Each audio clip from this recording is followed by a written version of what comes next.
마태복음 9장 9절로 13절 다시 한번 봅니다. 예수께서 그곳을 떠나 지나가시다가 마테라 하는 사람이 세관에 앉아 있는 것을 보시고 이르시되 나를 따르라 하시니 일어나 따르니라.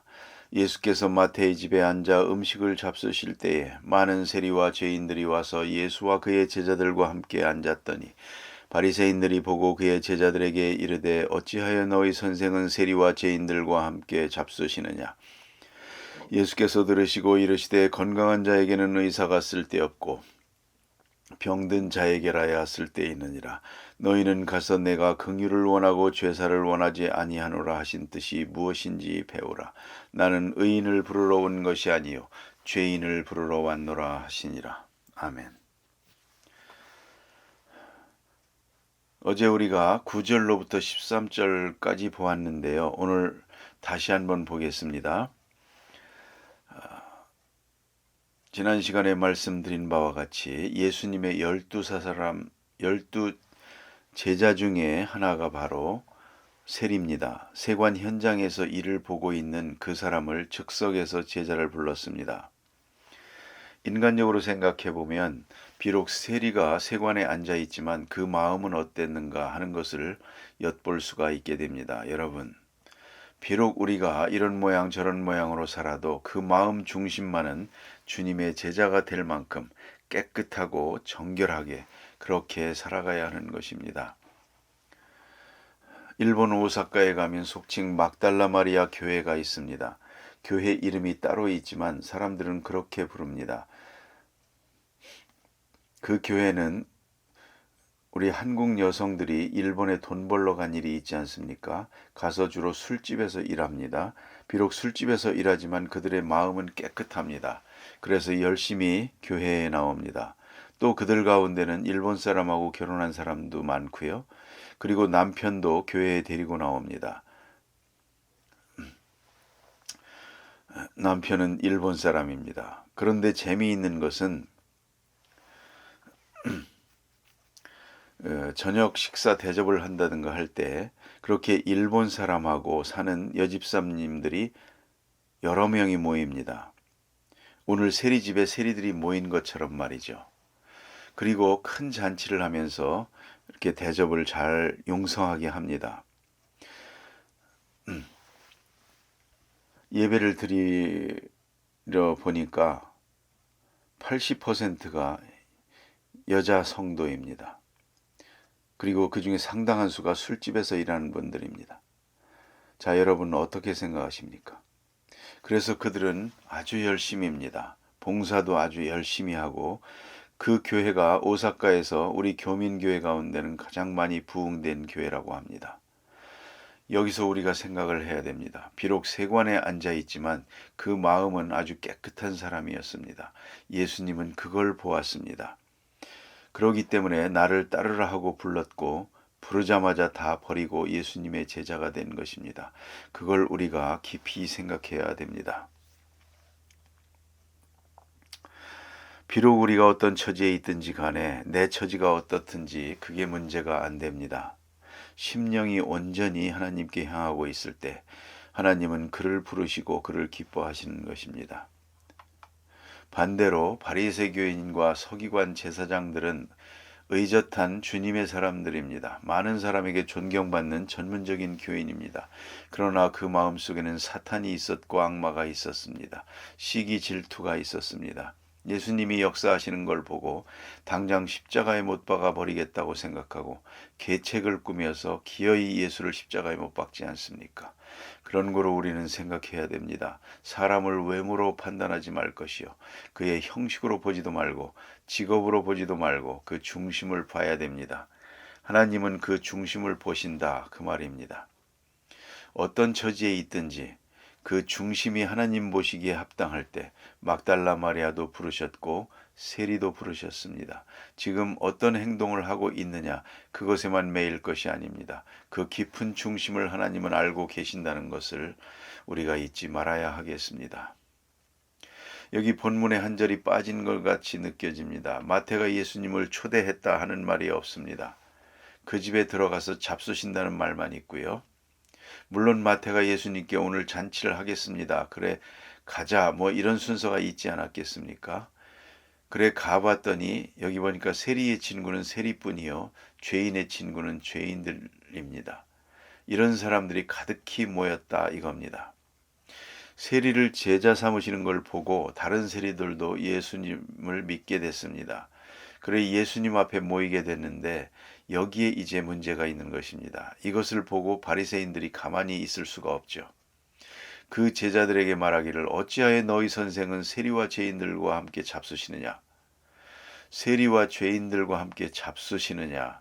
이스라엘 사람들의 경건 수칙에는 죄인과 같이 먹지도 말고 죄인은 만나지도 말고 죄인의 집에 들어가지도 말고 이방 사람의 집에 들어가지 말 것이다. 그렇게 돼 있습니다. 이방 사람과 마주 앉아서 얘기하는 것도 죄라고 생각합니다. 그런 경건 규범에 따르면 예수님께서 세리의 집에 들어가서까지 음식을 잡수신다는 것은 도저히 용납할 수 없고 이해할 수 없는 일입니다. 그러나 예수님은 그렇게 하셨습니다. 왜 그렇게 하느냐고 질문까지 있었고 여기에 비방도 있었습니다. 예수님께서 대답하십니다. 이것은 어디까지나 바리새교인들의 교만한 마음을 물리치고 세리 편을 드는 것입니다. 세리는 입장이 어려워졌을 것입니다. 어찌하여 예수님은 세리의 집에 가서 같이 먹고 마실까? 비방할 때 세리된 저들은 아이고 우리가 잘못했구나. 우리가 예수님을 이렇게 모셔서 결국은 예수님의 이름에 누를 드리는 게 아닌가. 아마 죄송한 마음, 미안한 마음이 있었을 것입니다. 모시지 말고 그저 멀리서 예수님을 섬겼더라면 좋았을 것을 하고 걱정을 했을 것입니다. 그러나 예수님께서는 이 시간에 담담하게 말씀합니다. 건강한 자에게는 의원이 있을 데 없고 병든 자에게라야 쓸 데 있느니라. 유명한 요절 아닙니까? 건강한 자에게는 의원이 있을 데 없고 그렇습니다. 병원이 필요 없습니다. 병들 때만 필요한 것입니다. 77세가 된 어느 목사님이 병원에 입원해 계신 일이 있습니다. 그 목사님 말씀입니다. 나는 한 번도 병원에 와본 일이 없어. 그럽니다. 그런데 오늘 병원에 왔다고. 그래서 한마디 했습니다. 목사님 큰 실수하셨습니다. 가끔 가야 좋은데요. 그래야 의사에 대한 고마움도 알고 병원에 대한 고마움도 알지. 또 다른 사람들의 아픔도 알고 그렇지 않겠습니까? 내가 아파보지 않으면 남의 아픔을 모릅니다. 남자들이 모르는 게 하나 있습니다. 여자들 해산하는 수고가 얼마나 아픈 것인지. 그것처럼 건강한 자는 아픈 사람을 동정할 줄 모릅니다. 그거 뭐 그렇게 아픈가? 안 그렇겠습니까? 그뿐만 아니라 병원에 가지 않습니다. 의사의 고마움도 모릅니다. 사방에 병원 짓고 한다고 해도 왜 자꾸 병원을 짓느냐고 그러느라고 돈 없애냐? 그럴 것 아니겠습니까? 건강한 자에게는 의원이 있을 데가 없습니다. 문제는 병든 자입니다. 병들었을 때만 병원이 필요하고 의원이 필요한 것입니다. 그런 거로 이 세리들은 병들었다 이 말입니다. 너희들은 건강하다고 하고 이 사람들은 병들었기 때문에 내가 찾아온 것이다. 의원으로서 찾아온 것이다. 당연한 일이 아니겠느냐 하는 그런 말씀입니다. 자, 이제 중요한 것을 하나 더 생각하면 그러면 병들었다, 병들지 않았다. 그 자체도 중요하지만 그보다 더 한 단계 깊은 것은 아픈 것을 아는 사람이 있고 모르는 사람이 있습니다. 목사님 한 분 미국에 여행을 하다가 몸이 좋지 않아서 병원에 갔더니 아무래도 한국에 가서 다시 한번 받아보라고 그래서 한국에 왔습니다. 콩팥 2개 중에 하나가 암으로 다 썩었습니다. 흔적이 없을 정도로 나머지 하나도 어렵습니다. 결국은 온몸으로 퍼져서 4개월 만에 세상을 떠나셨습니다. 그런데 그분은 그때까지 하나도 아픈 걸 몰랐습니다. 간장이나 콩팥 같은 건 썩어나가도 아픈 줄을 모릅니다. 간장은 4분의 3이 썩어야 그때부터 아픈 걸 안답니다. 그러니까 피곤하고 감기 걸린 것 같고 그럴 뿐이지 아픈 걸 모른다고 합니다. 간장은 말이 없답니다. 침묵하는 기관입니다. 죽을 때가 돼야만 아는 것입니다. 그래서 문제입니다.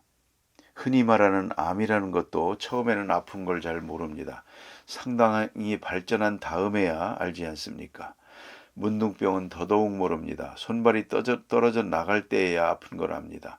이게 문제입니다. 그러면 병이 있느냐 없느냐의 문제가 아니라 본인이 병을 아느냐 모르느냐가 문제입니다.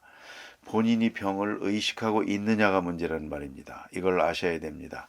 그러니까 이 말은 다른 말로 버전을 바꾸면 내가 병자라고 생각하는 사람에게 의원이 필요하고 나는 병이 없다라고 생각하는 사람에게는 의원이 쓸데없느니라. 그것이 바른 번역입니다. 아무리 죽어가고 있으면서도 아픈 걸 모릅니다. 그러면 의사를 찾지 않을 것입니다. 결국은 아픈 걸 알아야 됩니다. 그래서 그런 말 하지 않습니까? 병은 소문을 내는 게 좋다고요. 그래야 처방도 얻는 것 아닙니까? 그런데 그걸 숨겨가지고 죽어가면서도 안 아픈 척 한다고 하십시다. 그러면 어느 의사가 찾아오겠습니까? 어떤 처방을 얻을 수 있겠습니까? 그와 같이 내가 병들었다 하는 것을 알아야 됩니다. 알아야 예수님을 영접할 수가 있는 것이죠. 내가 죄인임을 알아야 합니다. 죄인이면서 죄인인 줄 모르면 회개도 없습니다. 교만합니다. 이것이 바리새 교인입니다. 엄청난 죄인이면서도 저들은 가장 의로운 사람으로 자처했습니다. 그렇기 때문에 예수님을 영접할 수가 없었던 것입니다. 가장 중요한 기도는 긍휼을 구하는 기도입니다. 주여 불쌍히 여겨 주소서. 나를 불쌍히 여겨 주시옵소서. 나는 죄인이로소이다. 그 기도밖에 없는 것입니다. 가장 귀중하고 가장 위대한 기도가 그것입니다. 나는 병들었습니다. 내 병을 고쳐주세요. 그래야 의사가 손을 댈 것 아닙니까? 그리고 의사의 말에 순종해야 되는 것입니다. 마찬가지로 죄인은 주님 앞에 나옵니다. 죄인임을 알고 나옵니다. 그런데 이상한 것은 우리가 예수를 믿으면서 점점 더 내가 더 큰 죄인이라는 것을 알게 된다는 사실입니다. 가령 내가 무슨 죄인인가? 내가 죄인인가? 설사 죄가 있다 한들 다른 사람하고 비교할 수는 없지. 이렇게 생각하는 동안 그는 참 은혜의 사람이 될 수가 없습니다. 사도 바울이 말한 것처럼 나는 죄인의 괴수다 그랬습니다. 나는 죄인의 괴수다. 만삭 태어나지 못한 자와 같다. 아주 구제불능한 죄인이다 라고 생각했습니다. 그렇기 때문에 그는 큰 은혜를 받을 수가 있었습니다. 정말로 회개하는 사람, 깊이 회개해서 모든 사람 중에 내가 가장 큰 죄인이라고 생각하는 사람은 첫째, 하나님께는 오직 감사할 뿐입니다. 이 모습 이대로 아직 살아있다고 하는 사실이 엄청난 은혜니까요. 두 번째, 모든 사람이 다 나보다 훌륭해 보입니다. 그걸 잊지 말아야 됩니다. 모든 사람이 다 나보다 의롭고 깨끗해 보입니다. 그렇게 사는 사람이 하나님의 사람입니다. 여러분 아마 주홍글씨라고 하는 소설을 봤을 것입니다. 거기 보면 간음죄를 짓고 가슴과 뒤에다가 A자를 크게 새겼습니다. 간음한 사람이다 하는 죄복을 입고 삽니다. 나는 이런 죄인입니다. 동네 사람들이 침을 뱉고 돌을 던져도 나는 죄인입니다. 할 말이 없습니다. 이렇게 하고 삽니다. 그 사람의 마음은 편안합니다. 항상 편합니다. 그걸 알아야 됩니다. 모든 사람이 나보다 의롭게 보여야 됩니다. 그리고 내가 가장 죄인이다. 그러고 보니까 내가 이만큼 사는 것은 은혜 중에 은혜다. 은혜 아닌 것이 하나도 없다. 바로 그런 마음이 그리스도인의 마음입니다.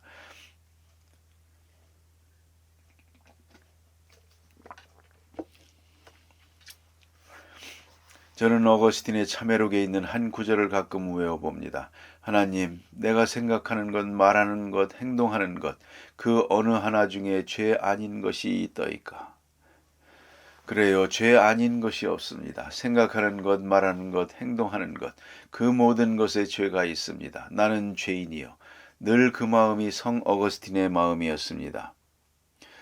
오늘 여기에 건강한 자에게는 의원이 쓸데없고 병든 자에게라야 쓰느니라. 나는 병들었습니다. 나는 의원이 필요합니다. 주님의 손길이 필요합니다. 그 은혜로 오늘이 있고 앞으로도 있을 겁니다. 내가 내세울 것은 아무것도 없습니다. 깊이 생각으로 범한 죄까지 다 회개하고 나면 모든 사람이 다 나보다 높이 있습니다. 다 존경하게 됩니다. 누구의 허물도 비판할 의욕이 없습니다. 자격이 없으니까요. 그런 마음도 없습니다. 이것이 그리스도인의 마음입니다. 마치 여러분 병원에 가보세요. 가보면 마음대로 걸어 다니는 사람이 얼마나 부럽습니까? 다 아픈 사람들 뿐입니다. 그래서 걸어만 다녀도 부럽습니다. 건강보다 더 중요한 게 없으니까요. 그런 마음으로 살아가는 것이 바로 그리스도인이요. 그래서 의사를 부르고 의사의 도움을 받고 의사의 말에 완전히 순종하고 그에게 생명을 맡겨버리는 것입니다. 죽든지 살든지 당신의 손에 있소이다. 맡아주세요. 이런 마음으로 살아가는 것입니다. 그 다음에 예수님께서 아주 중요한 결론을 내리십니다. 내가 긍휼을 원하고 제사를 원치 아니하노라 하신 뜻이 무엇인지 배우라. 나는 의인을 부르러 온 것이 아니요 죄인을 부르러 왔노라. 얼마나 귀한 말씀입니까? 얼마나 고마운 말씀입니까? 자비를 구하는 것, 우리가 힘입은 것이 자비요. 오늘도 주의 긍휼을 받고 오늘을 살지 않습니까? 이걸 배웠습니다. 주의 긍휼하심에 감사하는 사람, 불쌍히 여기는 마음에 사는 사람은 바로 이어서 긍휼을 행하게 되는 것입니다. 긍휼을 배우라고 말씀하십니다. 마틴 루터의 유명한 말이 있습니다. 오직 믿음으로. 라고 하는 말은 오직 은혜로 라고 하는 말이요. 오직 은혜로 라고 하는 말은 오직 긍휼로 라고 하는 말입니다. 루터는 그렇게 말합니다. Only grace 그리고 sola gratia 오직 은혜 그리고 오직 긍휼 Only mercy 하나님의 긍휼 그것밖에 없습니다. 하나님이 불쌍히 여기심으로 내가 여기 있는 것입니다. 그 불쌍히 여기심 속에 내가 살아가는 것입니다. 이에 대해서 감격하고 나면 이제 긍휼을 배우게 됩니다. 마태복음 5장에서 배웠죠. 너희 하늘아버지의 온전하심 같이 너희도 온전하라. 무슨 말입니까? 하나님은 악한 자의 밭에도 비를 내리고 선한 자의 밭에도 비를 내리느니라. 그런 거로 하늘아버지의 온전하심 같이 너희도 온전하라. 긍휼을 배우라. 하나님을 닮으라. 하나님의 긍휼을 배우라. 그래서 그리스도인은 이런 사람도 사랑하고 저런 사람도 존경하고 의인도 사랑하고 죄인도 사랑하는 것입니다.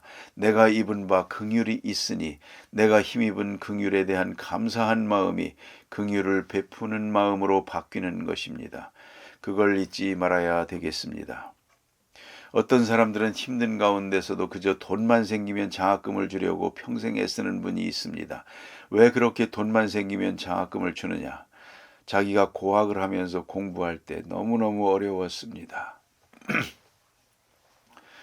그때 생각을 하기 때문입니다. 그리고 내가 다른 사람의 도움을 받았는데 큰 것도 아니었지만 그것이 너무너무 고마웠던 것입니다.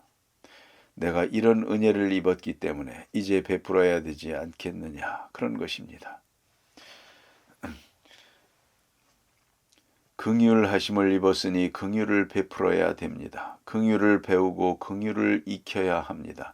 우리 몸에 생활에 익숙하게 익혀야 됩니다.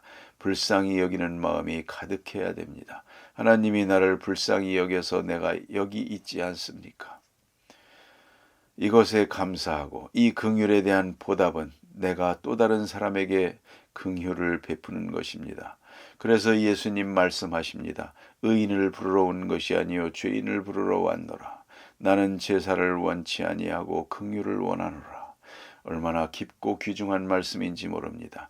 우리 마음에 새겨야 될 것입니다. 그리고 생활에 옮겨야 될 것입니다. 기도하십시다.